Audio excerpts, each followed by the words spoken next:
बिल्कुल दिल्ली में 2 दिवसीय दौरे पर श्रीमती प्रतिभा सिंह जी जो हमारी पार्टी की अध्यक्षा है और हमारे माननीय मुख्यमंत्री आदरणीय ठाकुर सुखविंदर सिंह सुक्खू और सभी जो हमारे पॉलिटिकल अफेयर्स कमेटी के समन्वय कमेटी के सदस्य हैं सब दिल्ली में उपस्थित रहे और सकारात्मक चर्चा जो हमारे इंचार्ज है राजीव शुक्ला जी उनके साथ बैठकर और श्रीमती प्रियंका गांधी जी भी उस बैठक में आई थी और उन्होंने भी अपने बहुमूल्य विचार दिए कि किस तरीके से हमें संगठन को मजबूत भी करना है और आगामी जो चुनाव प्रदेश के अंदर होने हैं 4 हमारे लोकसभा के चुनाव हैं और 6 हमारे उपचुनाव सरकार के लिए है, विधानसभा के चुनाव है, तो उन सब पे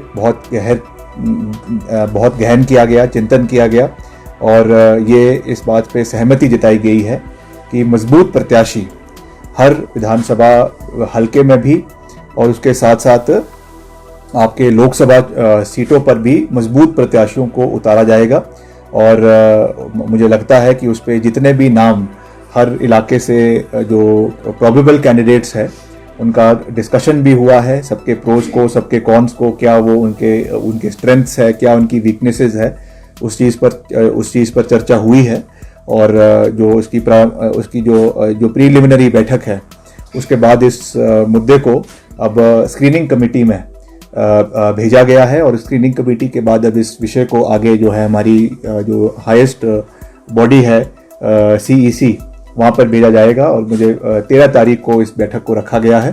तो इसमें बिल्कुल मुझे लगता है कि क्लियर है कि 13 तारीख को सारी सीटों का परिणाम जो है वो आपके जो कैंडिडेट्स का परिणाम है वो उसकी घोषणा कांग्रेस पार्टी द्वारा कर दी जाएगी।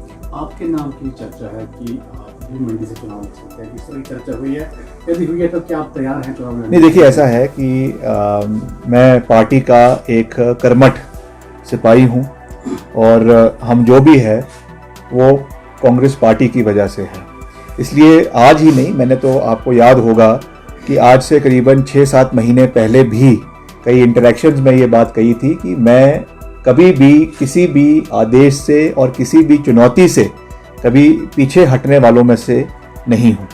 जो भी पार्टी का आदेश है, जो भी पार्टी का वो है, उसको हमने हमेशा आगे रखा है, चाहे वो यूथ कांग्रेस की बात हो। यूथ कांग्रेस का अध्यक्ष मैं इलेक्टेड रूप से आया और मैं प्रदेश का 5 साल युवा कांग्रेस का अध्यक्ष रहा। उसके बाद पार्टी ने मुझे शिमला ग्रामीण से टिकट दिया, मैंने वहाँ से चुनाव लड़ा, विपक्ष में रहते हुए अपनी भूमिका को पूरी मजबूती से अदा करने का हर संभव प्रयास किया और विपक्ष में रहते हुए भी मैंने करीबन 100 करोड़ के विकास कार्य अपने विधानसभा में उस समय की तत्कालीन सरकार के साथ तालमेल बनाकर अपने निर्वाचन क्षेत्र में किए। वर्तमान में मुझे फिर से शिमला ग्रामीण से उससे 4 गुना मार्जिन के साथ जीत कर वापस भेजा और मुझे पार्टी ने जो जिम्मेवारी सरकार के माध्यम से दी है उसका भी हमने पूरी गहनता के साथ और पूरी जिम्मेवारी के साथ उसका निर्वाहन करने का प्रयास एज लोक निर्माण मंत्री और शहरी विकास मंत्री के रूप में मैंने अपनी सेवाएं देने का पूरा प्रयास किया। आपने खुद देखा आपदा के समय में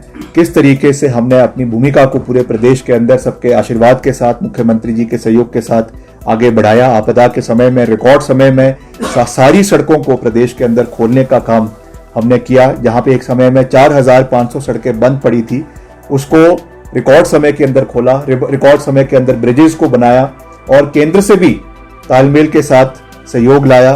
3000 करोड़ रुपए मैं केवल अपने विभाग के लिए लाने में हम सफल हुए, उसमें केंद्रीय मंत्रियों का भी हमने सहयोग लिया, अच्छा तालमेल उनके साथ बनाया।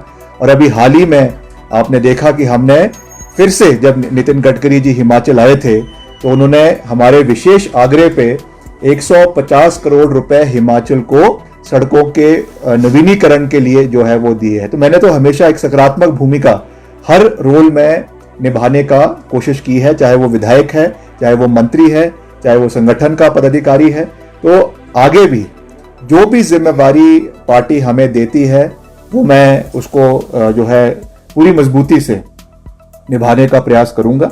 अभी वर्तमान में मुझे वहाँ का इंचार्ज भी बनाया गया है मंडी पार्लियामेंट का, मैं वहाँ पे गया भी था और वहाँ के जो मुद्दे हैं, खास करके वैसे तो मैं हिमाचल के मुद्दों से अच्छे तरीके से वाकिफ हूँ, मगर क्योंकि मंडी संसदीय क्षेत्र एक ऐसा इलाका है जो जहाँ पर हमारे परिवार ने, श्री वीरभद्र सिंह जी ने 4 बार वहाँ से चुनाव लड़ा, जिसमें से 3 बार वो वहाँ से विजय उन्होंने प्राप्ति करी।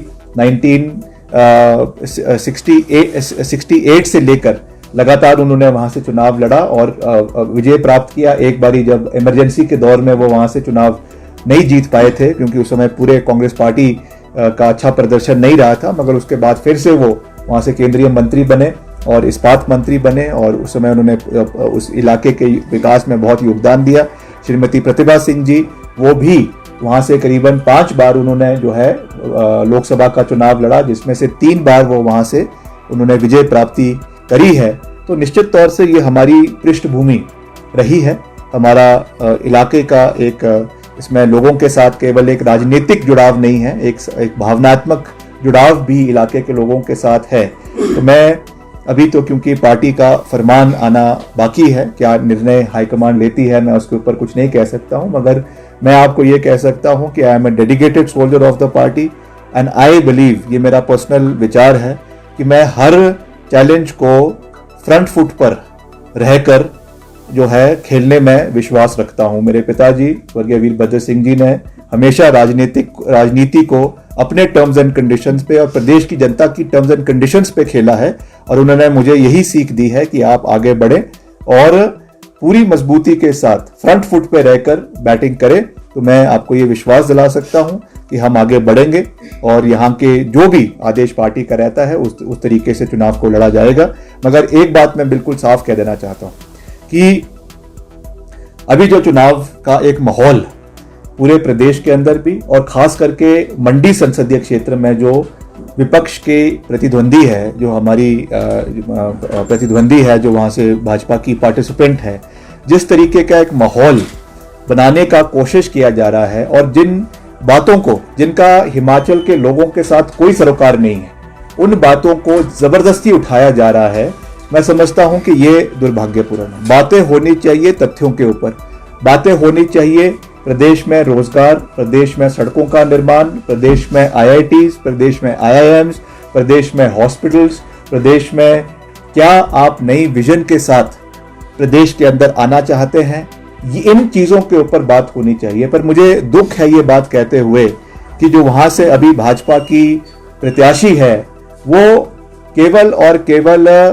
अपना एक हिमाचलियत के नाम पर या उस इलाके की बेटी होने के नाम पर जो है वोट मांगने का या लोगों का समर्थन प्राप्त करने का कोशिश की जा रही है। मैं उनका बहुत मान सम्मान करता हूं। मैं हर मन से ये कह रहा हूं कि वो हिमाचल की देश की अभिनेत्री हैं, उन्होंने हिमाचल का फिल्मी जगत में नाम ऊंचा किया, इसमें कोई दो राय नहीं है, मगर वो ही हिमाचल की बेटी नहीं है।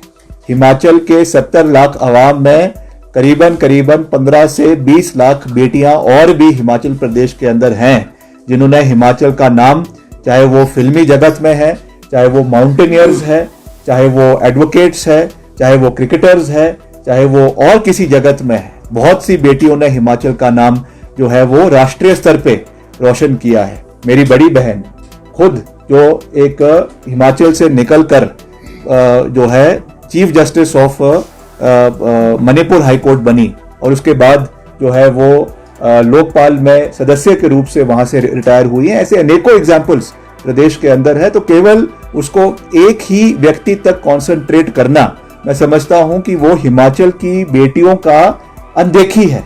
इसलिए इन मुद्दों से हमको पीछे रहना है, हमें तथ्यों के ऊपर बात करनी है, क्या उनका विजन मंडी संसदीय क्षेत्र के लिए है।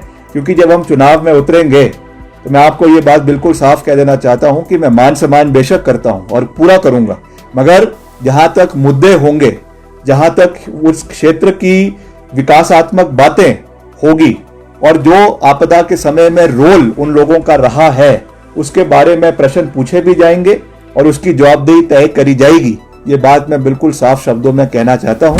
इसलिए मैं यही निवेदन उनसे ये करूंगा कि व्यक्तिगत इश्यूज को छोड़कर जो लोगों के मुद्दे हैं, जो प्रदेश हित के मुद्दे हैं, मंडी संसदीय क्षेत्र के लोगों के मुद्दे हैं, उनको आप प्राथमिकता दें और हम भी देंगे। ये हिमाचल प्रदेश के लिए भी और उस संसदीय क्षेत्र के लोगों के लिए भी मैं समझता हूं कि एक अच्छी बात रहेगी। कंगना एक जाना माना चेहरा है सर, और आप युवा चेहरा है, यही वजह है कि आपको जो है मंत्री के प्रत्याशी नारी कांग्रेस। नहीं, देखिए, अभी मैंने कहा है कि अभी इस पे कोई औपचारिक तरीके से घोषणा नहीं हुई है, तो let's see what the party high command has to say. Ultimately I have already said what they will say, उसको हम मानेंगे। मगर निश्चित तौर से कंगना रनौत जी एक अच्छी अभिनेत्री है, उसमें कोई दो राय नहीं है। मगर we should also not forget that she is also the queen of controversies. जो उन्होंने बातें राष्ट्र में और देश में समय समय पर करी है, अगर वो सोच रही हैं कि वो मुद्दे चुनावों में उठेंगे नहीं, तो उनको जय श्री राम। मगर ये मुद्दे उठेंगे भी, और इसका जवाब उनको देना पड़ेगा हिमाचल प्रदेश की जनता को, ये मैं कह सकता हूँ। एक ट्वीट आया उनका, उसमें उन्होंने कहा है कि उन्होंने कभी गौमांस नहीं खाया, कांग्रेस नेता उनको बदनाम करने में लगे, इस तरह का ट्वीट आया है। पिछले कल नेता प्रतिपक्ष कह रहे थे कि हम अपनी बात से पलट जाते हैं। मैं विक्रमादित्य सिंह ये कह सकता हूं कि उनको तो राम मंदिर का निमंत्रण भी नहीं था। मेरे को निमंत्रण भी मिला, और मैं हर चीज के मद्देनजर रखते हुए 22 मार्च को राम मंदिर पहुंचा भी। जो बात मैंने कही थी उसको मैंने पूरा कर दिखाया है। इसलिए मुझे जयराम जी से कोई सर्टिफिकेट लेने की आवश्यकता पहली बात तो है नहीं। और जयराम जी ने अपने मुख्यमंत्री कार्यकाल में कितने फैसले लिए और कितने फैसलों पर रात को पलट गए, अगर इसकी सूची में आज यहाँ पे बोलना शुरू कर दूं तो रात हो जाएगी। कोरोना काल में रोज सुबह कोई फैसले लेते थे, शाम को उस फैसलों से पलट जाते थे। अधिकारियों के फैसले लेते थे, उन अधिकारियों के फैसलों से पलट जाते थे। अगर हम बोलने पर आ गए तो जयराम जी को अच्छा नहीं लगेगा। इसलिए मेरा उनसे भी निवेदन रहेगा कि आप अपने कार्यकाल की बात करें, अपनी उपलब्धियों की बात करें, व्यक्तिगत टीका टिप्पणी से बचे। बाकी वो बुद्धिजीवी है, वो जानते हैं क्या बोलना है क्या नहीं बोलना है। मैं उनको सिखाने वाला कोई नहीं होता हूं। मगर मैं ये कह सकता हूं कि जो मुद्दे होंगे वो हिमाचल के हितों के मुद्दे होंगे। सर, कंगना रनौत ने ट्वीट किया है कि बीफ उन्होंने कभी नहीं खाया। कांग्रेस नेता जो भ्रामक प्रचार कर रहे हैं उनके बारे में, देखिए, ये तो ऑन रिकॉर्ड है। ऑन रिकॉर्ड उन्होंने ये बातें इंटरव्यूज में कही है। कई इंटरव्यूज उन्होंने बॉलीवुड में बड़े बड़े फिल्म स्टार्स को दिए हैं। कई उन्होंने टॉक शोज करे हैं जहां पे उन्होंने खुद स्वीकारा है। और आज अगर वो उस बात से मुकर रही हैं तो मैं उस पर क्या कह सकता हूं। मगर फिर भी मैं उनको यही कह सकता हूं कि प्रभु राम उनको जो है सद्बुद्धि दे। हिमाचल आई हैं, देवभूमि में आई हैं, तो यहाँ से पवित्र होकर वापस बॉलीवुड में जाएं।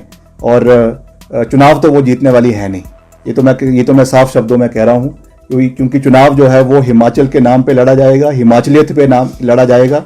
और उनको हिमाचलियत का A, B और C नहीं आता है, ये मुझे अच्छी तरीके से पता है और हिमाचल की जनता को भी पता है।